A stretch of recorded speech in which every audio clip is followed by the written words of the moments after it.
दर्शकवृन्द नमस्ते। आज मानव जीवन सङ्कटमा छ।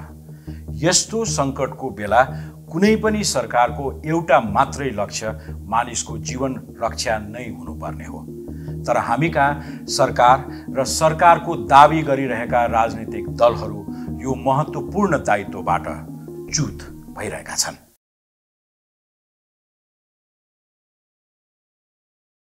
सम्माननीय प्रधानमन्त्री श्री केपी शर्मा ओलीले प्रतिनिधि सभाबाट विश्वासको मत प्राप्त गर्न राख्नु भएको प्रस्ताव अस्वीकृत भएको घोषणा गर्दछु।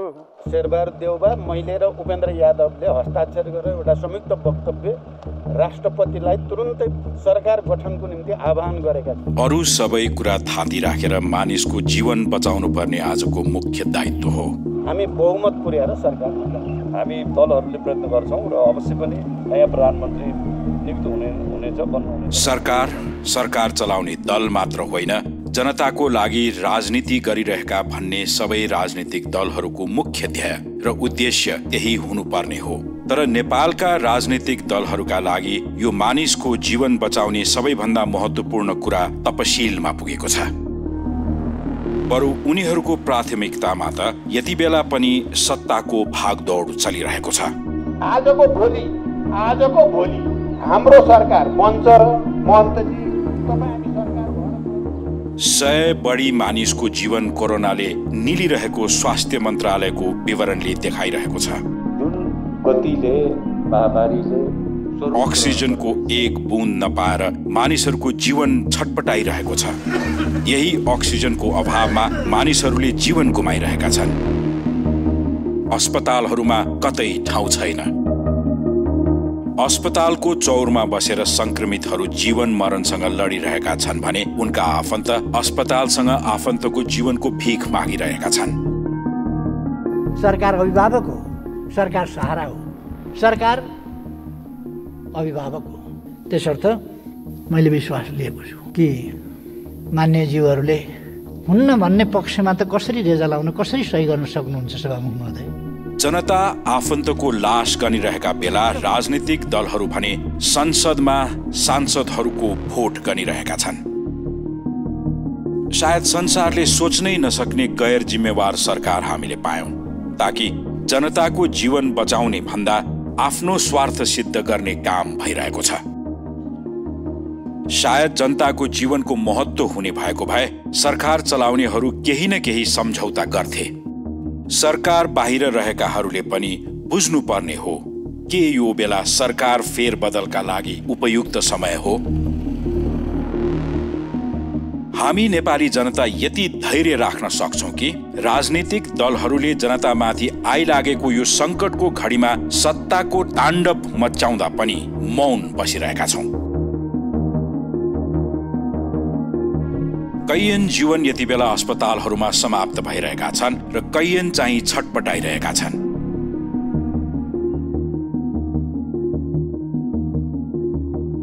अक्सिजन, आइसियु र भेन्टिलेटरको अभावमा मानिसले मृत्यु वरण गरिरहेका बेला दलहरूको प्राथमिकतामा जनताको जीवन पर्दैन भने कसरी मान्ने कि उनीहरू जनताकै लागि राजनीति गरिरहेका छन् भनेर। उनीहरूका यी गैर जिम्मेवार गतिविधिले भनिरहेको छ उनीहरूले भनिरहेको जनताका लागि भनेको फगत झुट बाहेक अरू केही होइन। न सत्तामा बसेकाहरू जनताका लागि जिम्मेवार छन्, न प्रतिपक्षमा रहेकाहरू नै। राष्ट्रपतिले बिहिबार राति 9 बजेसम्म दिएको समय सीमा भित्र बहुमत जुटाउन दलहरूका बीच यति बेला पनि निरन्तर छलफल र खुसामत चलिरहेको छ। जनताप्रतिको यो भन्दा ठूलो अन्याय अरू के हुन सक्छ? संसारका सबै देश त्यहाँका सरकार आफ्ना जनताको जीवन बचाउने एक सूत्रीय अभियानमा रहेका बेला हामी कहाँ भने कोरोना कहरको आरम्भदेखि नै जनताले नचाहेको राजनीतिक खिचातानी सुरु गरियो। शान्त तलाउमा ढुङ्गा हान्ने काम जसले गरे पनि उनीहरू जनताको नजरमा सेवक होइन, अपराधी बाहेक केही हुने छैनन्।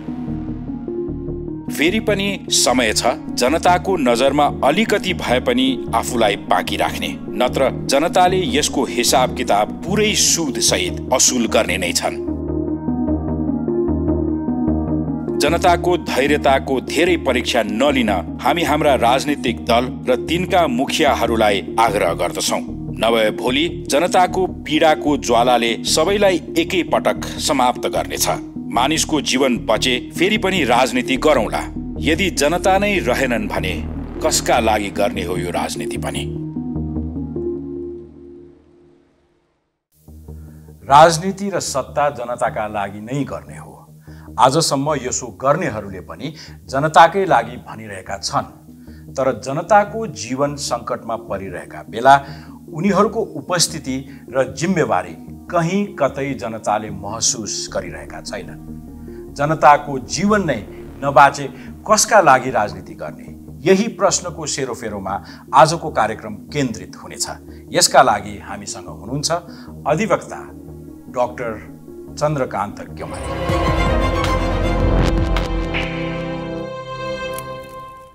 चन्द्रकान्तजी, welcome to the bravo delta show. नमस्कार चाहिँ, धन्यवाद हुन्छ। अब यो जुन अवस्थितिबाट हामी गुज्रिरहेका छौँ, राजनीतिभन्दा ठुलो संविधान, संविधान राजनीतिभन्दा अझ ठुलो जनजनको जीवधनको सुरक्षा। यत्रो ठुलो पेन्डेमिकको बेलामा हामी गुज्रिरहेका छौँ। संविधान राजनीतिको कुरा गर्नुभन्दा अगाडि म यहाँ आउनुभएको मौका छोप्न चाहन्छु। यस्तो भयावह स्वास्थ्य स्थितिसँग डिल गर्नका लागि हामीले अहिले अङ्गीकार गरेको संविधान कति छर्लङ्ग छ? अब वास्तवमा संविधान दिने भनेको जनता नै हो। जनता सोर्स अफ पावर हो। संविधान नै दिएको जनताले नै हो, जनताले नै बनाएको हो। अब अहिले यति ठुलो तपाईँले भने जस्तो जनधनको क्षति भइरहेको छ। यो कोभिड-19 को एकदमै ठुलो चाहिँ प्रकोप पनि बढिरहेको छ, महामारी नै भएको छ। यो अवस्थामा यो संविधानले कति एड्रेस गरेको छ भनेर हेर्नुहुन्छ भने पहिलो चाहिँ मानिसको जीव धनको सुरक्षा राज्यले गर्नुपर्छ भन्ने चाहिँ एउटा मौलिक हकमै यसलाई चाहिँ एड्रेस गरेको अवस्था देखिन्छ। कुनै पनि नेपाली नागरिक एउटा जीवनको हक चाहिँ उसको चाहिँ बाट वञ्चित हुनुहुन्न भन्ने छ। जीवनको हक, राइट टु लाइफ नै सबैभन्दा महत्त्वपूर्ण कुराहरू छ। त्यो राज्यले ग्यारेन्टी गर्नुपर्छ भनेर मौलिक हकमा राखिएको छ। त्यस पछाडि यो स्वास्थ्यको सन्दर्भमा हेर्नुहुन्छ भने पनि स्वास्थ्य भनेको सम्पूर्ण नागरिकलाई, सम्पूर्ण जनतालाई चाहिँ राज्यले निःशुल्क स्वास्थ्य दिनुपर्छ भनेको छ। एउटा त्यो देखिन्छ।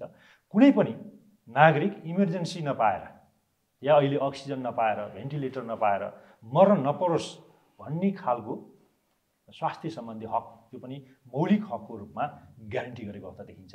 राज्यको नीति निर्देशक सिद्धान्तमा नै यसलाई एड्रेस गरेको अवस्था देखिन्छ। यति हुँदाहुँदै पनि यदि साँच्चीकै रूपमा एउटा कुनै भागमा या कुनै देशभर नै महामारी आयो भने त्यस्तो अवस्थामा राज्यले सङ्कटकाल पनि घोषणा गर्न सक्छ। हो, अब यहाँनिर तपाईँ ठिक ठाउँमा आउनुभयो। स्वास्थ्यको हिसाबले हामी सङ्कटकालमा प्रवेश गरिसक्यौँ, यसलाई त मान्नुहुन्छ? एकदमै हो। अहिले चाहिँ अब यो सङ्कटकाल यदि स्वास्थ्यको दृष्टिकोणले नेपालमा यतिखेर हो भने हाम्रा प्रचलित कानुनहरू काफी छन् कि यसमा सरकारले अब साँच्चीकै सङ्कटकालको घोषणा गरेर तपाईँले अहिले बताउनु भएका संविधानमा इन्ग्रेभ मौलिक हकहरू सुनिश्चित गर्नका लागि अब काम कारबाही गर्न ढिलो भइसक्यो? एकदमै हो, तपाईँले भनेको सही कुरा हो। एकजना नेपाली नागरिक या नेपाली व्यक्ति कोही पनि स्वास्थ्यबाट वञ्चित भएर मर्न नपरोस् भनेर नै मौलिक हक राखिएको हो। भने अब चाहिँ ढिलो भइसक्यो भन्ने कुरा पनि म मान्दछु। कसरी ढिलो भयो भन्दाखेरि कुनै पनि मानिस मर्न हुँदैन भनेर नै हामीले मौलिक हकमा ग्यारेन्टी गरेको। यदि मर्न थाल्यो, महामारी भयो भने त हामी सङ्कटकाल लगाउँछौँ पनि भनेका छौँ नि त।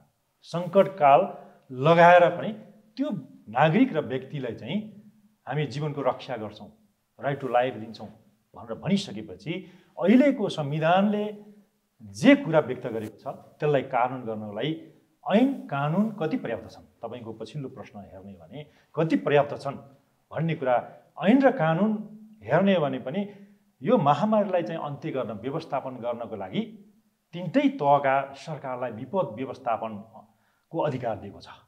विपद व्यवस्थापनमा त्यहाँ चाहिँ साझा अधिकार पनि छ, एकल अधिकारहरू पनि छ। त्यही बमोजिम चाहिँ विपद व्यवस्थापन ऐन 2074 आएको छ।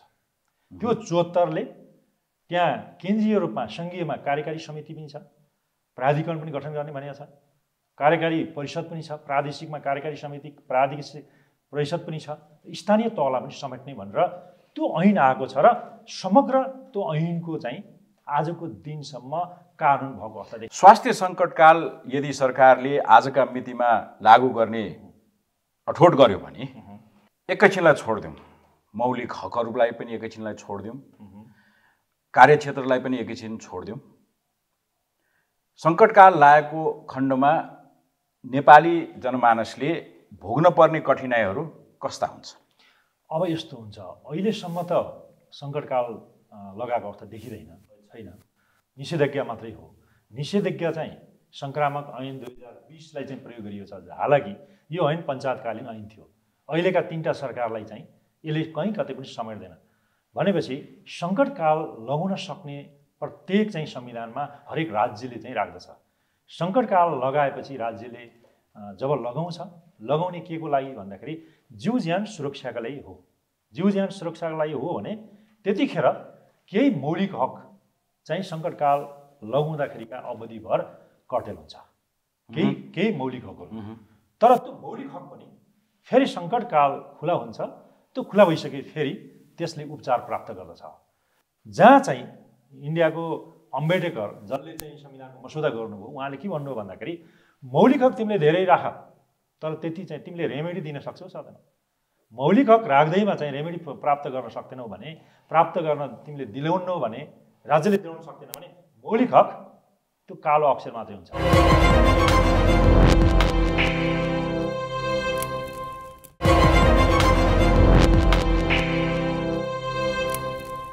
मौलिक हक राख्दैमा चाहिँ रेमेडी प्राप्त गर्न सक्दैनौ भने, प्राप्त गर्न तिमीले दिलाउनौ भने, राज्यले दिलाउन सक्दैन भने मौलिक हक त्यो कालो अक्षर मात्रै हुन्छ। नेपालको अहिलेको अवस्थिति हेर्दाखेरि तपाईँले बताउनु भएका जस्तो बाइ द बुक रेफरेन्सका लागि हामी सम्पूर्ण बुदाहरूलाई हृदयङ्गम गर्न तयार हुनुपर्छ। तर राज्य सरकार, विभिन्न तहका सरकारहरू छन्, जनताको जीवन बचाउनका लागि जबकि कार्यरत सरकारी डाक्टरहरू भनिरहेका छन् कि हाम्रो स्वास्थ्य व्यवस्था फेल भइसक्यो, त्योभन्दा ठुलो सङ्कटकालको घोषणा त कहीँबाट पनि हुन सक्दैन। ट्रिपल डिजिटमा चाहिँ नि डेली मानिस यो पेन्डामिकका कारण मर्न थालिसके भने सङ्कटकाल, स्वास्थ्य सङ्कटकाल लगाउनका लागि नेपालको राजनीति कुन सङ्कटमा छ अहिले? अब सङ्कटकाल लगाउनलाई त अहिले परिदृश्यले लगाउनै पर्ने अवस्था आयो। मान्छे एकजना मर्न दिन्न भनेर मौलिक हकमा राखिसकेपछि अहिले दिनानुदिन 50 जना 60 जना मान्छे मरिरहेछ भने सङ्कटकाल त 230 क्रस गरिसक्यो। अहिले चाहिँ सबै हेर्ने भने त 230 क्रस पनि गरिसक्यो अहिलेको 15 दिनको हाराहारीमा हेर्ने भने। यो नै व्यावहारिक रूपमा साँच्चीकै सङ्कटै काल लागेकै अवस्था देखियो, जहाँ डक्टरले भनेको अवस्था छ अब स्वास्थ्य सम्पूर्ण इन्स्टिट्युसन नै फेल भइसक्यो भन्ने चाहिँ आएको छ। जहाँ चाहिँ एउटा अक्सिजन दिन नपाएर मान्छे मरिरहेको छ, आइसियुमा जान नसकेर बेड नभएर मरिरहेको अवस्था देखिन्छ, भेन्टिलेटर चाहिँ नपाएर मरिरहेको अवस्था देखिन्छ। भनेपछि त्यो अवस्था मर्नु भनेको त सङ्कटै हो नि। त्यो सङ्कटकाल लगाउनु पर्ने अहिलेको बेला हो। अहिले दिन हेर्ने आज मात्रै होइन, मैले त निषेधाज्ञा होइन, सङ्कटकाल लगाएर एज ए होल राज्यको सबै संयन्त्र परिचालन गरिनुपर्छ। तर बजेट चाहिँ यही प्रश्नलाई म एक्चुअली पल्टाउन चाहन्छु। नेपालमा जस्तो किसिमको राजनीति देखिएको छ, जस्तो किसिमको राजनीतिक नेतृत्व देखिएको छ, जस्तो किसिमको संविधानका पालकहरूको व्यवहार देखिएको छ, ल एकैछिनलाई मानौ सरकारले जेन तेन सङ्कटकाल लगायो अरे, त्यसपछि नेपाली जनधनको चाहिँ नि सुरक्षा हुन्छ भन्ने ग्यारेन्टी कहाँ देख्नुहुन्छ तपाईँ? पहिलो चाहिँ सङ्कटकाल लगाउँदा बित्तिकै मौलिक हक यदि कर्टेल हुन्छ भने 3 महिना पछाडि, सङ्कटकाल लगाएको 3 महिना पछाडि मौलिक हक कहाँ कहाँ कर्टेल हो, प्रत्येक नागरिकको, प्रत्येक व्यक्तिको मौलिक हक चाहिँ यदि उल्लङ्घन भयो भने सङ्कटकाल अवधिभर उसले रेमेडी चाहिँ पाउँछ, त्यसको चाहिँ अदालतमा गएर उपचार खोज्छ, अदालतले परमादेश लगाएर कुनै पनि निर्णयबाट उसका मौलिक हक हनन भएको छ सरकारको भने त्यस्ता चाहिँ सरकारका जति पनि मौलिक हकहरू उल्लङ्घन गर्ने काम कारबाहीलाई बदर गरेर क्षति प्रतिपूर्ति दिलाउने भन्ने पनि संवैधानिक व्यवस्था छ। हिजोका सङ्कटकालमा पनि त्यो अभ्यास भएकै हुन्, अभ्यास भएका हुन्। त्यस कारण त्यो अभ्यास एउटा र आजको चाहिँ संविधान एउटा लोकतान्त्रिक संविधान छ, सङ्घीय संविधान छ, समावेशीमूलक संविधान छ। यो संविधानले पहिलो चाहिँ उपचार भनेको सङ्कटकालमा नि पछाडि पनि मौलिक हकको उपचार हुनसक्छ भन्ने पनि व्यवस्था गरे हुनाले यदि सरकारले गर्दैन भने त सरकार संसदप्रति जवाफदेही हुँदैन र संसदबाट सांसदहरू जनताप्रति जवाफदेही हुँदैन भन्ने हो। भनेपछि तर हाम्रो संसद हाम्रा सांसदहरू त जुन किसिमको पासा खेलमा व्यस्त छन्, हजुर अहिले तपाईँ हामीले सिरियसली जनचासोको विषयमा कुरा गरिरहेका छौँ नि। यो जनचासोको विषय हाम्रा राजनैतिक घरानाहरूभित्र थाँतिरहेको छ वा वास्तै गरिएको छैन भन्दाखेरि म गलत हुन्छु?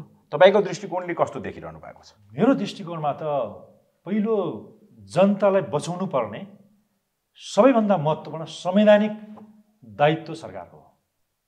चुक्यो सरकार यसमा चुक्यो र उसले चाहिँ के गरिरहेछ भन्दाखेरि सत्ता कसरी प्राप्त गर्न सकिन्छ, सत्तामा संवैधानिक नैतिकतालाई चाहिँ तिलाञ्जली दिएर पनि कसरी प्राप्ति गर्न सकिन्छ भन्ने हरेक राजनीतिक दल र इभन चाहिँ सरकारले चाहिँ अझै पनि सत्ताको कुर्सीको फेरो समाएर त्यसलाई चाहिँ अभ्यास गरिरहेछ।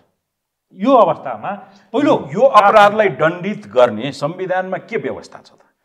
यो अपराधलाई दण्डित गर्ने वास्तवमा संविधानमा दुई तीनवटा कुरा हुन्छन्। सरकार भनेको सबैभन्दा महत्त्वपूर्ण न्यायपालिकालाई दिएका अधिकारहरू, संसदलाई दिएका अधिकारहरू, सबै अधिकार पछि बाँकी रहेको सम्पूर्ण कार्यकारिणी अधिकार सरकारलाई दिने भनेर संविधानमा लिपिबद्ध गर्यो। संविधान सभाबाट संविधान बनाइयो। भनेपछि एज ए होल राज्य भनेको पहिलो चाहिँ हामी सरकार नै मान्छौँ। हालाकि तीन तहका सरकार छन्, तीनटा सरकारमा पनि तीन तहका राज्यका अङ्गहरू छन्। राज्यका अङ्ग हुँदाहुँदै पनि एउटा शक्ति पृथकीकरण, शक्ति सन्तुलन, अहिले त पावर सेयरिङ भनेका छौँ। एउटा भर्टिकल पावर सेयरिङ छ, होरिजेन्टल पावर सेयरिङ छ। भनेपछि सबै कुराहरू राज्य चाहिँ एकदमै असीमित होइन। अहिले यो थियोरीमा पावर सेयरिङ सबै चिजका चाहिँ नि डिभल्भ भएका व्यवस्थाहरू संविधान त इन्ग्रेभ छन्। तर आज मलाई तपाईँसँग कुरा गरिरहँदाखेरि दुःख लागिरहेको छ। तपाईँ जस्तो संवैधानिक व्याख्यातासँग कुराकानी गरिरहँदाखेरि एकैछिनलाई यी मौलिक हकहरू, यी लेखिएका सेलियन फिचर्सहरूलाई फालिदिउँ जस्तो मलाई एउटा एक किसिमको रोष व्यक्त गर्न मन लागिरहेको छ। अहिले हामीका भएका प्रचलित कानुनहरूमा टेकेर वा नटेकेर सङ्कटकाल लागू गरिसकेपछि राज्यका कुन कुन अङ्गहरू यसको लिड गर्नका लागि अगाडि तयार रहनुपर्छ? पहिलो त सरकार नै हो, सरकार नै लिड गर्नुपर्ने हुन्छ, सरकारको दायित्व हो। दोस्रो चाहिँ त्यसको सरकारले यदि उल्लङ्घन गर्ने अदालतले रेमेडी दिनुपर्ने हुन्छ र सरकारका सबै संयन्त्रहरूले जहाँ चाहिँ क्षति पुगेको छ, जहाँ मान्छे चाहिँ मरेको छ या त्यसलाई कम्पनसेसन दिनुपर्ने भने क्षतिपूर्ति पनि दिन अघि सर्नुपर्ने हुन्छ। त्यो अघि सर्ने काम कहाँबाट हुन्छ भन्दा पहिलो त सङ्घीय सरकारको दायित्व हुन्छ, दोस्रो चाहिँ प्रदेश सरकारको दायित्व हुन्छ, त्यस्तो स्थानीय सरकारको दायित्व हुन्छ। तिनटै सरकारको संवैधानिक दायित्व हुन्छ र राजनीतिक दायित्व पनि हुन्छ, किनभने जनताबाट मात्रै चाहिँ उहाँहरूले कार्यकारिणी अधिकार प्राप्त गरेको अवस्था हो। त्यसै कारणले तीन तहका सरकारले चाहिँ यो क्षतिलाई चाहिँ मैले बेहोर्दिनँ, म कम्पनसेसन तिर्दिनँ या जनताको जीवन रक्षा गर्दिनँ भनेर उसले भन्न पाउँदैन। यदि भन्यो भने त्यो राज्यले, त्यो सरकारले देनेनदेर नै ऊ चाहिँ राजीनामा गर्नुपर्ने हुन्छ। राजीनामा गरेर अर्को सरकार बनाउने या अर्को लोकतान्त्रिक सरकार गठन गरेर फेरि जनताको लोकतान्त्रिक जुन मूल्य मान्यता हुन्छन्, मर्म हुन्छ, भ्यालु हुन्छ, त्यो अनुसार काम गर्नु। त्यो रमाइलो मेलामा त हामी फसिसकेका छौँ। एकदमै हो, होइन? राष्ट्रपतिले भोलि राति 9 बजेसम्म 76(2) मा टेकेर चाहिँ नि तपाईँहरू आफ्नो बहुमत पेश गर्नुहोस्, नयाँ सरकार बनाउनुहोस् एकतिर भनिरहनु भएको छ। यस बिचमा फेरि अन्य तरङ्गित राजनीतिक खेलहरूलाई एकैछिनलाई छोडिदिउँ। हामी त चुकिसक्यौँ नि, राजनीतिक रूपमा, राज्यगत रूपमा, सरकारगत रूपमा हामी चुक्यौँ। स्वास्थ्य सम्बन्धमा हेर्नुहुन्छ भने राज्यको जनताको जीवन रक्षाको लागि राज्य चुक्यो, राजनीतिक रूपमा चुक्यो, संवैधानिक रूपमा चुक्यो, कानुनी रूपमा पनि चुक्यो, नैतिक रूपमा पनि चुक्यो। मैले 4वटा कुरामा सरकार चुक्यो भन्ने मैले भन्दछु, मैले देख्दछु। अब एकैछिनलाई यो राजनीतिको फोहोरी खेल बिसाउँ र सबैको कन्सन्ट्रेसन स्वास्थ्यमा देखिएको जुन सङ्कट छ त्यसलाई मोचन गर्नतिर लागौँ भन्ने विजडम चाहिँ यस्तो बेलामा संविधान त कहाँ खोज्न सकिन्छ? संविधान त मौलिक हकबाटै खोज्ने हो, अदालतबाटै खोज्ने हो। हिजो पनि अदालतमा धेरै मुद्दाहरू हामी लड्यौँ। जस्तो PCR टेस्ट चाहिँ निःशुल्क गर, भएन। क्वारेन्टाइनमा तिमीले राख, त्यो पनि भएन। बेडहरू छुट्टाऊ या अक्सिजन देऊ, भेन्टिलेटर देऊ भनौँ। प्रमादेश चाहिँ 2 दर्जनभन्दा बढी चाहिँ अदालतले परमादेश जारी गरिरहेको छ। कसलाई गरेको छ? सरकारले गरेको छ। हिजो मात्रै अक्सिजन खोजेर ज्यान बचाइदेऊ, भेन्टिलेटर खोजा, स्वास्थ्य सामग्रीहरू तिमीले पुऱ्याऊ। डक्टरहरू कराइरहेछन्, डक्टरहरूले चाहिँ कुनै पनि इन्स्टिट्युसनमा चाहिँ एउटा पनि स्वास्थ्य सामग्रीहरू अब रहेन। हामी चाहिँ अब 400 अक्सिजन सिलिन्डर छ भने 1000 जना एकैचोटि एडमिसन गर्न आउँछन्। हामी कसरी चाहिँ ज्यान बचाउन सक्छौँ भनेर उहाँहरू कोला गरिरहनु भएको छ। त्यति गर्दा पनि अहिलेसम्म सरकारले खासै सुनेको अवस्था देखिँदैन र उसले चाहिँ के गरिरहेको छ भन्दाखेरि अब चाहिँ सरकार गठनतर्फ मात्रै ऊ लागिरहेको अवस्था देखिन्छ। त्यसैछिनलाई जोड घटाउ म जम्प गर्न चाहन्छु। राष्ट्र प्रमुखका रूपमा स्थापित राष्ट्रपतिको संस्थाले यस्तो सङ्कटको अवस्थामा संविधानमा लेखिएको होस् वा कतै लुकेको होस् त्यस्ता कुनै उपायहरू अवलम्बन गर्नका लागि लिड लिन सक्छन् कि सक्दैनन्? अब राष्ट्रपति वास्तवमा यो राष्ट्रको चाहिँ हामीले के राख्यौँ भन्दाखेरि एउटा अभिभावक, सिम्बल अफ द नेसन भनेर अभिभावकको रूपमा राख्यौँ भने राज्यको चाहिँ गार्जियन अफ द कन्स्टिट्युसन, एउटा गार्जियन अफ द कन्स्टिट्युसन पनि उहाँको हो। यो संविधानको सबैभन्दा बढी पालक चाहिँ राष्ट्रपतिलाई राखियो भनेपछि तपाईँले भने जस्तो अहिलेको अवस्थामा सबैभन्दा महत्त्वपूर्ण एउटा न्युट्रालिटी मेन्टेन गर्ने पनि एउटा राष्ट्राध्यक्षको काम जरुर हो। र राष्ट्राध्यक्षले के गर्न सकिन्थ्यो भन्दाखेरि सरकार गठन र विघटन अहिले एकछिन थाँती राखौँ, भन्न सकिन्छ, भन्न सकिन्छ। कमसेकम सबै सर्वदलीय दलहरूलाई बोलाएर, दलका नेताहरूलाई बोलाएर, शीर्ष नेतालाई बोलाएर ल अब चाहिँ सबै एकजुट हौँ, राज्यका संयन्त्रहरू सबै एकजुट हौँ, 3टै तहका सरकारहरू एकजुट हौँ र दिन दहाडै एउटा स्वास्थ्यको हस्पिटलमा पनि एउटा इमर्जेन्सीमा पनि पुग्न नसक्ने मान्छेलाई चाहिँ हामी इमर्जेन्सीमा पुग्न नसकेर मरिरहेको मान्छेलाई हामी चाहिँ उपचार गरौँ भनेर एज ए होल बजेटलाई पनि सङ्कटकाल लगाएर त्यो बजेटलाई पनि यसलाई ट्रान्सफर गरौँ र स्वास्थ्य सामग्रीहरू हामी किनौँ र सारा चाहिँ जीवनदान दिउँ भनेर उहाँले पनि भन्न सक्ने ठाउँ छ र थियो पनि। उहाँले पनि यो चाहिँ वास्तवमा चाहिँ यो कर्तव्य निर्वाह गरेको मलाई लाग्दैन। आम जीवनले कसको मुख हेर्ने त? अब एउटा अमूर्त संविधानको मुख हेर्ने कि संविधानका पालकहरू भनेर जसलाई जे जिम्मेवारी दिएका छौँ उनीहरूको मुख हेर्ने? पहिलो कुरा त संविधानमा लेखेर मात्रै सबै चाहिँ जनताले जीवनको हक त पाउँदैनन्। त्यसको चाहिँ मुख हेर्ने भने त आफ्नो प्रतिनिधिलाई हो, प्रतिनिधि पछि चाहिँ सरकारलाई हो, त्यसको हेड अफ द स्टेटलाई, हेड अफ द गभर्मेन्टलाई नै हेर्ने हो र त्यसका संयन्त्रलाई हेर्ने हो। राज्यले हेर्ने नै त्यही हो। सरकार त राज्यको जनताको अभिभावकै हो नि। राष्ट्राध्यक्ष त झन् सिम्बल अफ द नेसन भनेपछि राज्यले वास्तवमा त्यस्तो ठाउँमा सेनाको पनि परमाधिपति हुनुहुन्छ। सबै सुरक्षा निकायको सेनाको परमाधिपति हुनुहुन्छ भनेपछि हालाकि उहाँ संवैधानिक राष्ट्रपति हो। सरकारले जे बिजनेस दिन्छ, जे चाहिँ सिफारिस गर्दछ, जे चाहिँ सल्लाह दिन्छ त्यो काम गर्ने हो। त्यति गर्दा यदि सरकारले गरेन भने पनि यो सरकारले नगर्दै पनि संविधानको रक्षाको लागि, जनताको जीवनको रक्षाको लागि राष्ट्रपति माथि उठेर संवैधानिक राष्ट्रपतिको भूमिका खेल्न सक्नुहुन्छ। नसक्ने भन्ने प्रश्नै छैन। अभिभावकीय भूमिका चाहिँ राष्ट्राध्यक्ष एउटा इन्स्टिट्युसन हो, इन्स्टिट्युसनले गर्नुपर्छ भन्ने पनि मलाई लाग्छ। गेवालजी, म हतपत यस्ता अन्तर्वार्ताहरूमा रोष कहिले पनि प्रकट गर्न चाहन्न, तर आज जस्ता किसिमका समाचारहरू हामी पढ्न बाध्य छौँ, बिहान जस्ता समाचार सुन्न देख्न बाध्य छौँ। तपाईँ जस्तो विद्वान आएको अवसरमा पनि म कतै रोष व्यक्त गरिरहेको छु। त्यो मेरो व्यक्तिगत रोष भन्दा पनि आम जनजीवनको रोष हो र तपाईँ संविधानको ज्ञाता भएको नाताले हामी संविधान पालकहरूलाई संविधान रहिरहन्छ तर तपाईँहरूको आफ्नो रोल खेलिदिनुहोस् भनेर घचघचाउनका लागि यो 1 घण्टालाई सदुपयोग गर्ने प्रयास गरिरहेका छौँ। यसलाई अन्यथा नलिदिनु होला। एकदमै सही कुरा छ। मलाई पनि वास्तवमा तपाईँले क्वेसन गरेपछि मलाई पनि कुनै कसैलाई गाली गर्ने भन्दा रोष प्रकट गरियो। यो पनि एउटा चाहिँ कोही मान्छेको जीवन रक्षा होस्, नेपाली जनता कोही नमरोस् भन्ना खातिर यति एक्सप्रेसन गरेको हो। यो दुईटै ठाउँमा दुईटै कुरामा दुवैजना हामी सही ठाउँमा छौँ। अब एकैछिन संविधानलाई नटेकिकन कुरा गरौँ है। हजुर, संविधान त बुझ्नु भएको छ, बुझाउनुहुन्छ सबैलाई। नेपालमा राष्ट्रिय सेना छ।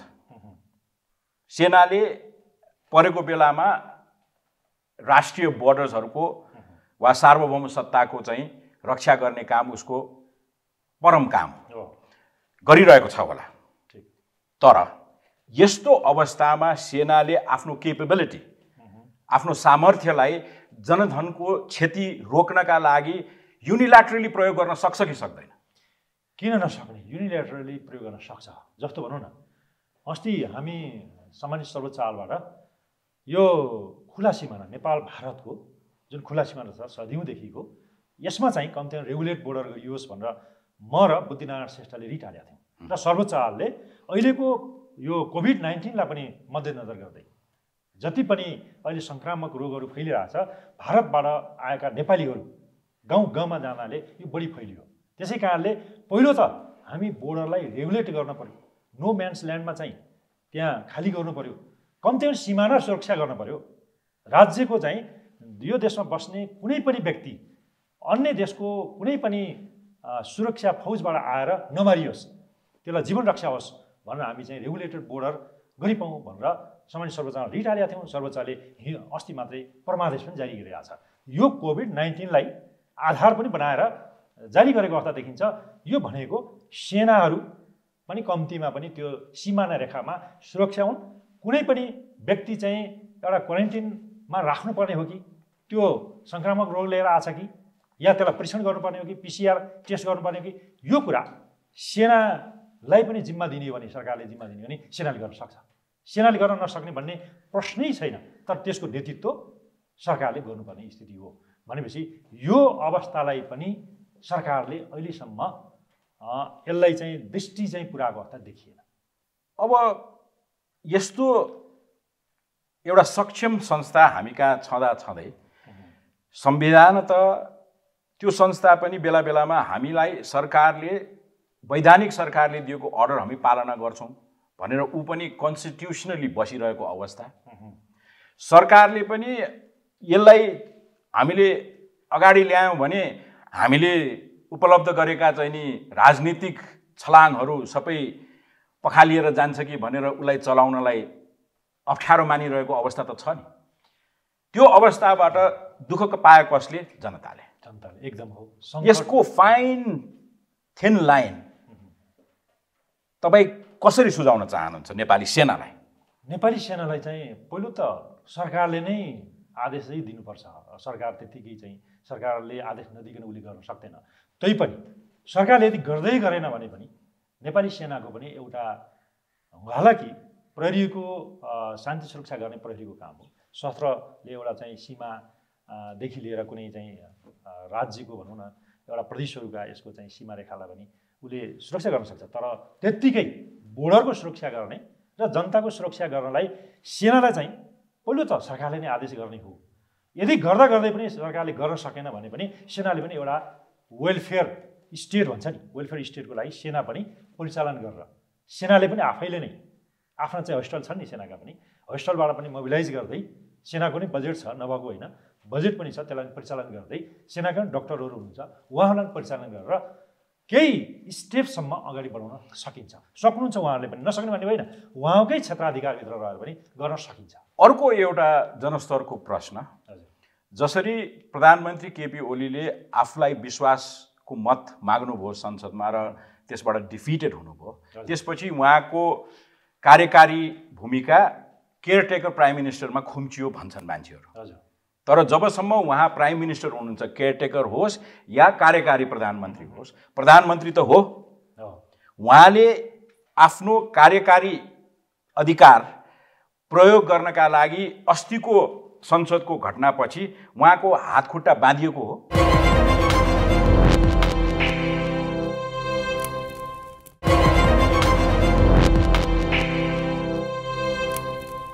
आफ्नो कार्यकारी अधिकार प्रयोग गर्नका लागि अस्तिको संसदको घटनापछि उहाँको हातखुट्टा बाँधिएको हो?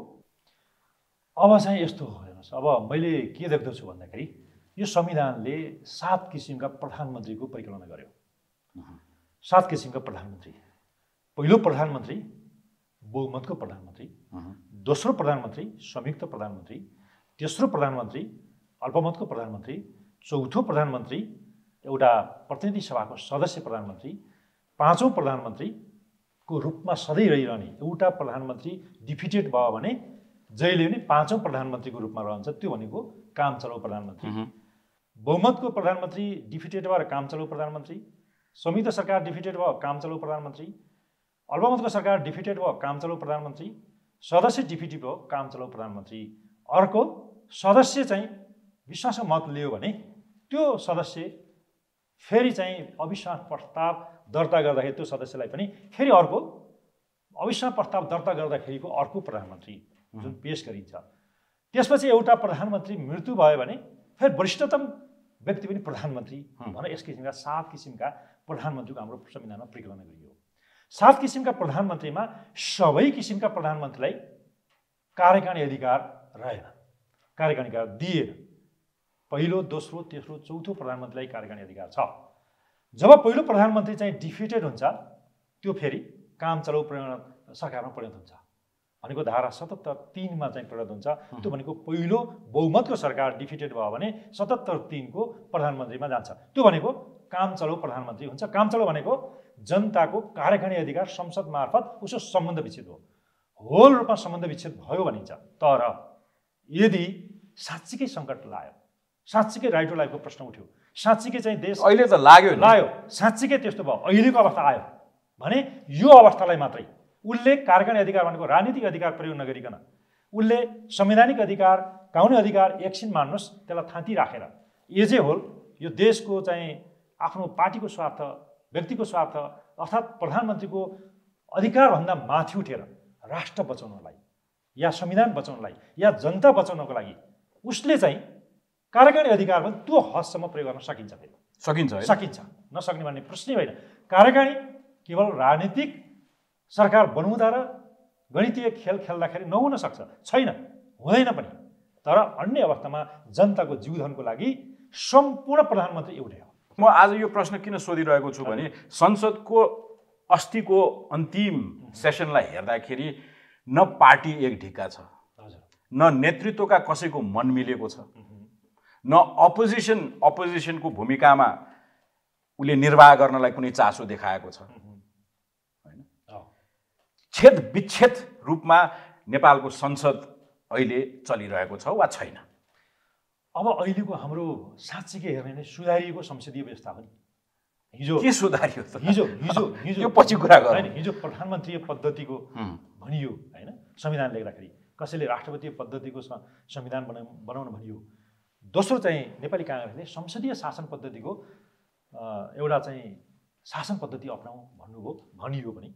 र आखिर चाहिँ सबै दलहरू संसदीय शासन पद्धतिको शासन प्रणाली अपनाउने भनेर गइयो। तर त्यसलाई के गरियो भन्दाखेरि यी प्रधानमन्त्री पद्धति, राष्ट्रपति पद्धति भन्दा सुधारिएको संसदीय व्यवस्था हामीले चाहिँ राख्नुपर्छ भने सुधारिएको संसदीय व्यवस्था के मानेमा राखियो भन्दाखेरि प्रत्येक पटक जतिखेर मन लाग्यो प्रधानमन्त्रीले चाहिँ त्यतिखेर चाहिँ संसद विघटन गर्न नपाउने एउटा, निशर्तात्मक रूपमा संसद विघटन गर्न नपाउने दोस्रो, तेस्रो चाहिँ कम्तीमा पनि सरकार 30 दिनभित्र चाहिँ निर्वाचन परिणाम आएको मितिले 30 दिनभित्र संसदले जन्माउनै पर्ने, बहुमतको सरकार, संयुक्त सरकार पनि जन्माउनै पर्ने। संयुक्त सरकार 30 दिनभित्र जन्माउन सकेन भने त्यो माइनोरिटी गभर्मेन्ट भए पनि चलाउने भन्ने एउटा त्यो क्लज। अर्को चाहिँ एउटा प्रधानमन्त्री डिफिटेड भयो भने या त्यो चाहिँ विफल भयो भने, विश्वासको मतले प्राप्त गरेन या अविश्वास प्रस्ताव पारितद्वारा विफल भयो या राजीनामा गर्यो भने ऊ पदमुक्त हुने, पदमुक्त भयो भने त्यो चाहिँ पद रिक्त हुने र काम चलाउ हुने भनेर काम चलाउतर्फ गएर जुन चाहिँ एउटा सुधारिएको संसद भन्दा बित्तिकै कम्तीमा पनि एउटा संसद चाहिँ स्थिर रहोस्, संसद विघटन नहोस्। सरकार चाहिँ 30 दिन मात्रै कार्यकारिणी अधिकार प्राप्त हुँदैन, अन्य अवस्थामा सरकार कार्यकारिणी अधिकार हुन्छ 5 वर्षसम्म। 5 वर्षसम्म 30 दिनका समय मात्रै काम चलाउ होला। तर अरू अवस्थामा कार्यकारिणी हुन्छ भनेपछि हिजो जस्तो 9 महिना 7 महिना 6 महिना हिजोका अभ्यासमा हामी काम चलाउ सरकार परिणत भयो नि, एउटा बजेट पनि ल्याउन नसक्ने भयो नि। तर आज चाहिँ काम चलाउ नभएर एकछिनको लागि 30 दिनको लागि काम चलाउ, त्यसपछि कार्यकारिणी अधिकार भनेर यसरी चाहिँ व्यवस्था गरियो। यो पनि एउटा सुधारको प्रभाव जनस्तरमा तर पुगेन। यो गर्दा गर्दै पनि अहिले केपी ओली प्रधानमन्त्री हुनुहुन्छ, अहिले जुन जोड घटाउको प्रयास भइरहेको छ, भोलि शेरबहादुरजी हुनुहुन्छ होला, मिलेन भने प्रचण्डजी हुनुहुन्छ होला, त्यो पनि मिलेन भने महन्त ठाकुरजी हुनुहुन्छ होला, माधवजी हुनुहुन्छ होला, के फरक पर्छ? अब एउटा चाहिँ के छ भन्दाखेरि यो यो यही फरक नपरोस् भनेर नै हो। तपाईँले जुन प्रश्न एउटा गम्भीर प्रश्न सोध्नुभयो, जुनसुकै पात्र आए पनि जनताको जीवनस्तर त उठेन, जनताको राइट टु लाइफ त बचेन। भनेपछि इभी डाइसीले के भन्नु भन्दाखेरि हामी एकात्मक शासन पद्धतिमा सम्पूर्णतः कार्यकारिणी अधिकार प्रधानमन्त्रीमा जाने भयो, प्रधानमन्त्री डिक्टेटर हुन सक्छ। त्यसै कारणले इभी डाइसीले लेखेको कुरा म अहिले पनि सम्झन्छु, पढ्दाखेरि पनि त्यतिखेर के छ भने जोन रावलको कुराहरू म सम्झन्छु। उसले चाहिँ कम्तीमा पनि एउटा 3टा चाहिँ नैतिकता हुन्छ अरे क्या। एउटा चाहिँ व्यक्तिगत नैतिकता, त्यो जनता र समाज र पब्लिकलाई देखाउनु पर्ने। अर्को चाहिँ संवैधानिक नैतिकता, अर्को संविधानवादबाट सीमित सरकार। यी 3टा चिजले चाहिँ काम गर्यो भने त्यो सरकार या त्यो संविधान अर्ग्यानिक हुनसक्छ, जीवन्त हुनसक्छ। यसले काम गर्न सकेन भने यदि व्यक्तिले चाहिँ त्यो विदेशको रासायनिक मल हालेको प्रधानमन्त्रीहरू नेपालमा अर्ग्यानिक हुन सक्दैनन् भन्ने कुरा त देखिसक्यौँ नि। अब संविधानले लेखेको छैन होइन, अर्ग्यानिक नै हुनुपर्छ भनेको छ, तर हाम्रो प्र्याक्टिसले त्यो अर्ग्यानिक छैन, रासायनिक छ भन्ने कुरा क्लियरली स्थापित भइसकेको अवस्थामा हामी आज संविधानमा टेकेर संविधानका बुँदाहरूको शाश्वत परिचालनका चाहिँ नि प्रयासहरूको जोड घटाउ कुरा गरिरहँदाखेरि दाजुभाइ दिदीबहिनी मरिरहेका छन्। एकदमै हो होइन। तपाईँलाई मैले यति मात्रै भनौँ, तपाईँ रासायनिक र अर्ग्यानिकको कुरा गर्नु एकदमै जिनुन कुरा गर्नु। साँच्चै यो संविधान बनाउँदाखेरि अर्ग्यानिक संविधान बनाइएन जस्तो लाग्छ। ग्लोबल पश्चिमाहरूको कत्रो हस्तक्षेप तपाईँले देख्नु कि होला। जियो पोलिटिक्सको रासायनिक मलहरू कति आयो होला। जियो पोलिटिक्समा त्यत्तिकै चाहिँ यो संविधान प्रताडित भएको अवस्था देखिन्छ। तब अर्ग्यानिक भन्ने भने 12 बुँदेदेखि कि अर्ग्यानिक हामी युरोपियो अर्ग्यानिक संविधान जन्माइयो, 12 बुँदे दिल्लीमा गएर सम्झौता गरियो नि, छैन गरेनौँ भने 16 बुँदे पनि हामी यही ल्यान्डबाट चाहिँ उत्पत्ति भएको अर्ग्यानिक हो, इन्डिजिनियस हो भन्यो नि। आजको दिनमा भइरहेको राजनीति पनि अर्ग्यानिक छैन। आजको दिनमा कुन सरकार गिराउने, कुन चाहिँ दलको पार्टीको चाहिँ नेता चाहिँ प्रधानमन्त्री बनाउने, कुन पार्टीको जसलाई मैले काखी च्यापेँ भने मेरो स्वार्थपूर्ति हुन्छ भन्नेमै तपाईँ हेर्नुहोस् त। आज चाहिँ यो उपत्यकामा हेर्नुहोस् कति चाहिँ डिप्लोमेट्सहरू दौडादौड गर्नुभएको छ। राजनीतिक दलहरू दौड्ने त छँदैछ, सबै डिप्लोमेट्सहरू कतिपय निकायहरूका या कतिपय एजेन्सीका मान्छेहरू यहाँ तपाईँ देख्नुहुन्छ। भने यो अर्ग्यानिक चाहिँ हामी संविधान बनाउँदा नै अर्ग्यानिक बिउ रोपिएन। गेवालजी, म अब let's come straight to the point. Yes, system fail भइसक्यो नेपालमा। सिस्टम चाहिँ एउटा पात्र फेल हुँदैमा सिस्टम त फेल हुँदैन। यो पात्र फेल भएको जस्तो लाग्न छोड्यो। तपाईँ र मेरो बिचमा भएको कुराकानीबाट दर्शकहरूले पनि बुझिरहेका छन् यो पात्रको मात्रै कुरा होइन। अब यस्तो छ, अब हामी आशा गरौँ, किनभने संविधान कथा पटकथा सबै बिग्रिसक्यो। संविधान होइन, एउटा केही फेज यस्तो आउन सक्छ, कुनै फेजमा पात्र चाहिँ त्यस्तै भइदिए भने त्यो सिस्टमै फेल भयो कि भन्ने पनि लाग्न सक्छ। जनतालाई पनि लाग्न सक्छ, तपाईँलाई पनि लाग्छ, मलाई पनि लाग्न सक्छ। तर एउटा यस्तो चाहिँ हिजो हेर्नुहोस्, डे 1 देखि नै अहिलेकै केपी शर्मा ओलीले वास्तवमा हेर्नुहुन्छ भने 165 कै निर्वाचन हुँदाखेरि सरकार बनाउँदा आतुरिएर उहाँ राष्ट्रपतिमा जाँदै हुन्थ्यो। तपाईँ प्रत्येक सभाको कम्प्लिट नभइकन 110 को निर्वाचन नभइकन राष्ट्रिय सभाको निर्वाचन हुन सक्दैन। राष्ट्रिय सभाको निर्वाचन हुनलाई हाम्रो समावेशी सिद्धान्तको संविधान छ, जहाँ चाहिँ स्थानीय तह प्रादेशिक तहबाट चाहिँ राष्ट्रिय सभा हुन्छ, 33% महिलाको समानुपातिक प्रतिनिधित्व हुन्छ। त्यो नभइकन कसरी तपाईँ 165 को निर्वाचनबाट बहुमत आयो भनेर सरकार बनाउँदै हुन्छ भनेर हामी आवाज उठाइयो।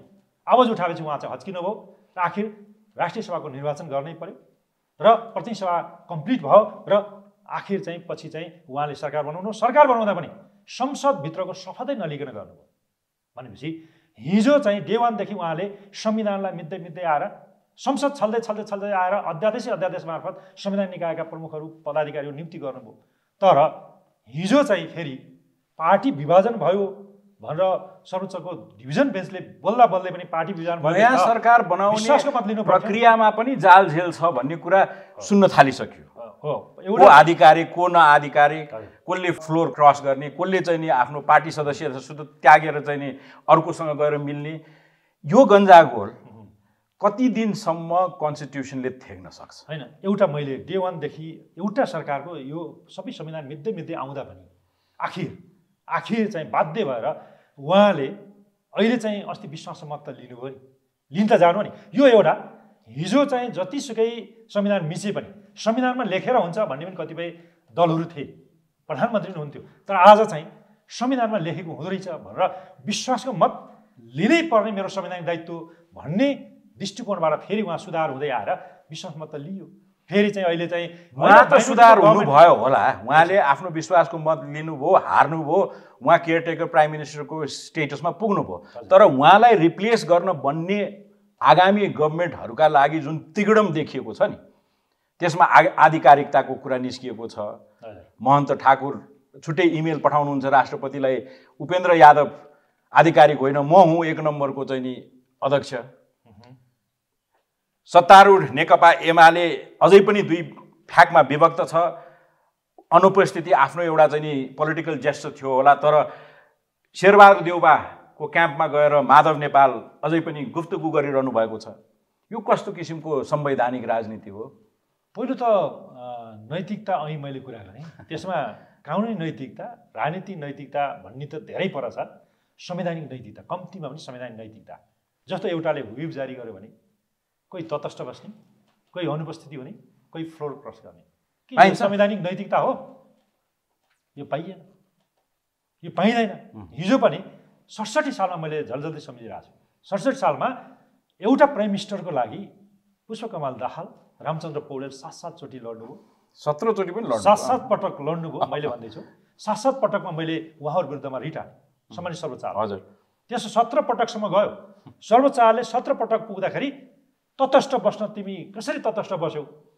एउटा जनतामा सार्वसत्ता भएको जनताले पठाएको प्रतिनिधिले अनि हात बाँधेर बस्ने कि चाहिँ यस भन्नु पर्यो कि नो भन्नु पर्यो? एब्सटेन्ट बस्न पाइन्छ? तिमीले चाहिँ जनताको अभिमत तिमीले जाहेर गर। त्यसमा तटस्थ बस्न पाइन भनेर तटस्थ भन्ने नै शब्द संविधानबाट बाहिर जीवन फाल्यो हिजो 67 सालमा। त्यस पछाडि चाहिँ झलनाथ खनाल प्रधानमन्त्री हुनुभएको थियो। त्यो इतिहास छ। त्यति इतिहास हुँदाहुँदै पनि त्यसलाई मध्यनजर गरेर राजनीतिक दल सम्बन्धी ऐन 2073 र दल त्याग ऐनमा पनि हामीले त्यो लियो र फ्लोर क्रस गर्न नपाइने, तटस्थ बस्न नपाइने, अनुपस्थित हुन नपाइने। पहिला त केन्द्रमा मात्रै थियो रोग, राखियो। पहिला त केन्द्रमा मात्रै थियो रोग, अहिले त 700 ठाउँमा प्रदेशहरूमा पनि गयो। अब चाहिँ स्थानीय तहमा पनि जाला भन्ने अर्को डर छ। स्थानीय तहमा पनि हालाकि संविधानले चाहिँ दल त्याग गर्यो भने स्थानीय तहमा संविधानले कुनै पनि सदस्यता रिक्त हुँदैन, तर प्रदेश र सङ्घीय संसदमा दल त्याग गरेर सदस्य रिक्त हुने भन्ने यो छ, संविधानले त्यो भनेको छ। तर दल त्याग ऐनमा स्थानीय तहमा पनि रिक्त हुन्छ भनेर राखियो। त्यतिको कारणले त्यहाँ पनि रोकिएको छ स्थानीय तहमा दल त्याग भएर। तर अहिले चाहिँ हेर्नुहोस्, फ्लोर क्रसहरू, अनुपस्थित हुनेहरू या तटस्थ बस्ने, यो त संविधानले पनि परिकल्पना गरेन। यो अकर्मण्य राजनीति जुन हामीले अनुभव गरिरहेका छौँ नि, त्यो एकतिर छ। जुन वैश्विक चाहिँ नि महामारीको बिजोग हामीले जुन खेपिरहेका छौँ, नम्बरलाई यदि ट्रान्सलेट गर्ने हो भने हामी अहिले संसारको सबैभन्दा भयावह स्थितिमा छौँ। त्यो अवस्था एउटा संविधानविदलाई सोध्न मिल्छ कि मिल्दैन म सोध्न चाहन्छु। यो संविधानको दायरामा रहेर वा नरहेर यस्तो अकर्मण्य राज्य सञ्चालनलाई इन्टरभिन गर्ने गुन्जायस कुनै राज्यका निकायहरूबाट यस्तो अवस्थामा देखिन्छ, हुनसक्छ वा पटक्कै हुँदैन? तपाईँ केमा विश्वास गर्नुहुन्छ? पहिलो त हेर्नुहोस्, अब यो कोरोनाकै कुरा गर्नु, उच्च जोखिम।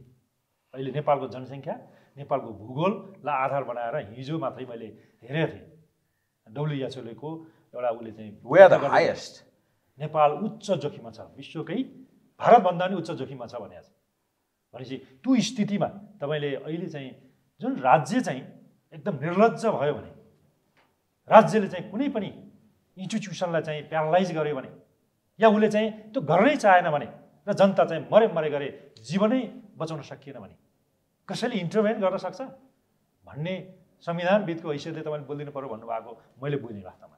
तर वास्तवमा हेर्नुहुन्छ भने एउटा डक्ट्रिन अफ नेसेसिटीको कुरा हुन्छ। आवश्यकताले कानुन जान्दैन, आवश्यकताले संविधान पनि जान्दैन। हिजो चाहिँ हामी धेरै कुरामा डक्ट्रिन अफ नेसेसिटी प्रयोग गऱ्यौँ। पाकिस्तानले त पटक प्रयोग गर्यो। इभन चाहिँ हाम्रो अमेरिकामा पनि डक्ट्रिन अफ नेसेसिटीलाई पनि व्याख्या गरियो। धेरै ठुला युद्ध हुँदाखेरि डक्ट्रिन अफ नेसेसिटी प्रयोग गरेर पनि युद्ध रोकिएका अवस्था छन्। मान्छे चाहिँ युद्ध लड्दा आफ्नै देशको जनसङ्ख्या नै सबै सकिन लाग्ने अझै युद्ध, अझै चाहिँ हामी खिचातानी, अझै चाहिँ ग्लोबल पावर हामी लिन खोज्ने भनेर त्यसलाई चाहिँ हस्तक्षेप गर्नुपर्छ भन्ने पनि आयो। र राष्ट्राध्यक्षले नगर्दा पनि जनता सडकमा उभिनुपर्छ भनेर जनता पनि आयो, मुभमेन्ट गरे, क्रान्ति पनि गरे। हामी कहाँ पनि हिजो मुभमेन्ट गरे होइनन् पञ्चायत व्यवस्थामा, हिजो क्रान्ति पनि गरे होइनन् भनेपछि एउटा इन्टरभेन गर्ने भनेको त वैध चाहिँ अपेक्षा त जनताले नै हो। हामी अहिले लोकतन्त्र भन्ने बित्तिकै लोकतन्त्रको पहिलो विश्वास भनेको जनतालाई नै हो, सार्वभौम जनतालाई नै मान्ने हो। उहाँहरू सडकमा आउनु पर्यो भन्ने नै हामीले आह्वान गर्ने हो। अहिले संविधानको दायराभन्दा बाहिर गएर हेर्ने भने सडकमा तपाईँ आउनुहोस्। तर यो अहिलेको अवस्थामा सबैभन्दा गलत सुझाव हुनेछ जनतालाई सडकमा आऊ भन्नु। एकदम जनता बाहेक कन्स्टिट्युसनल बडिजहरू र जति निकाय इन्डिभिजुअल्सहरूले त्यस्तो इन्टरभेन्सन गर्न चाहे सम्भव छ कि छैन?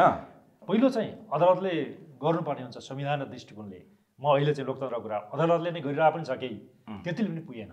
एउटा लोकतन्त्रको फन्डामेन्टल्सतिर नजाउँ, सबैले बुझेकै कुरा हो। एउटा त्यस पछाडि जनता हो, जनताले मुभमेन्ट नै गर्नुपर्छ, आन्दोलन नै गर्नुपर्छ, अहिले भएन भने क्रान्ति पनि गर्न सक्छ भन्ने एउटा हो है। अब दोस्रो चाहिँ अब यसै भित्रका इन्स्टिट्युसनले इन्टरभेन्सन गर्नुपर्छ कि भन्ने हेऱ्यो भने सङ्घीय सरकारले गर्न सकेन भने प्रदेश सरकारले पनि इन्टरभेन्सन गर्नुपर्छ। त्यसले गर्न सकेन स्थानीय तहले पनि गर्नुपर्ने हुन्छ। स्थानीय तह पनि चुप लाएर बस्नुहुन्न, एउटा त्यो हो। तेस्रो कुरा चाहिँ अन्य कतै चाहिँ फेरि अन्य शक्तिलाई चाहिँ हामी आह्वान गर्ने हो कि भन्ने कुरालाई फेरि म अहिले चाहिँ भन्न सक्दिनँ। अन्य शक्ति पनि आओस्, अन्य शक्तिले हस्तक्षेप गरोस् भन्नलाई चाहिँ अहिले अझै पनि त्यहाँसम्म पुग्ने बेला भएको अवस्था देखिँदैन। त्यसै कारणले अहिले जति लोकतान्त्रिक इन्स्टिट्युसन छन्, लोकतान्त्रिक संयन्त्रहरू छन्, त्यसै मार्फत यदि सङ्घीय सरकारले गरेन भने प्रदेशले हस्तक्षेप गर्न पर्यो, प्रदेशले गर्न सकेन भने स्थानीय तहले गर्न पर्यो, त्यसले पनि गर्न सकेन अदालतबाट हस्तक्षेप गर्न पर्यो, त्यसले पनि गर्न सकेन भने संवैधानिक निकायहरूले गर्नु पर्यो भन्ने मान्यता रहन्छ। बाई द बुक तपाईँले भन्नुभएको कुरामा म पनि 100% सहमत। हजुर। तर त्यस बाहेक बाई द बुक बाहेकका गुन्जायसहरू प्रयोग हुन नपरोस् यो मुलुकमा एकदमै हो। अहिलेका संविधानका रक्षकहरू अहिलेको यो महामारी, यो भयावह स्थितिबाट देशलाई त्राण दिनका लागि कुनै न कुनै तरिकाले सहमत हुने एउटा अवस्थिति आओस्। त्यो सहमत भनेको सर्वदलीय नै हो। पहिलो त दललाई नै विश्वास गर्नु पर्यो। सर्वदलीय सहमतिको चाहिँ एउटा सङ्कटकाल, कम्ती पनि स्वास्थ्य सङ्कटकालसम्म घोषणा गर्दै कुन पार्टमा सबै क्षेत्रमा चाहिँ गर्नुपर्छ भन्ने छैन। स्वास्थ्य सङ्कट एउटा घोषणा गर्ने, सर्वदलीय संयन्त्र बनाउने र सबै दल सबै सरकारहरूको पनि एउटा संयन्त्र बनाउने। सबै सरकार सर्वदलीय यो संयन्त्र र त्यसभन्दा बाहिर पनि नागरिक समाज पनि, एउटा नागरिक समाज भन्छ, बौद्धिक समाज पनि, मिडिया पनि या अन्य वर्गीय सङ्गठनहरू पनि को एउटा संयन्त्र बनाएर पार्टमा चाहिँ यो लाइफ एन्ड डेथको प्रश्न उठिसक्यो र मान्छे मरिरहे। यसलाई देनै एकजना पनि आजको मितिबाट एकजना पनि मर्न नपरोस् भन्ने यो कामना साथ सबै क्षेत्रका सबै जिम्मेवार, सबै व्यक्तिको, सबै संस्थाको या संयन्त्रको यो अहम कर्तव्य पनि हो। गेवालजी, अब तपाईँसँग संविधान र राजनीतिसँग गाँसिएका अन्य विभिन्न प्रश्नहरू म आगामी दिनहरूमा राख्ने प्रयास गर्नेछु। आज तपाईँले यस्तो अप्ठ्यारो समयमा पनि तपाईँले आएर नेपालको विद्यमान राजनीति र हामीले भोगिरहेको यो विश्वव्यापी सङ्कटको एउटा ठुलो हिस्साका बारेमा जसरी तपाईँले इन्टरमिङ्गल्ड कनेक्सन्सहरू बताइदिने प्रयास गर्नुभयो, त्यसका लागि तपाईँको समय र विचारका लागि यहाँलाई धेरै धेरै धन्यवाद। हस्, यहाँलाई पनि धेरै धेरै धन्यवाद।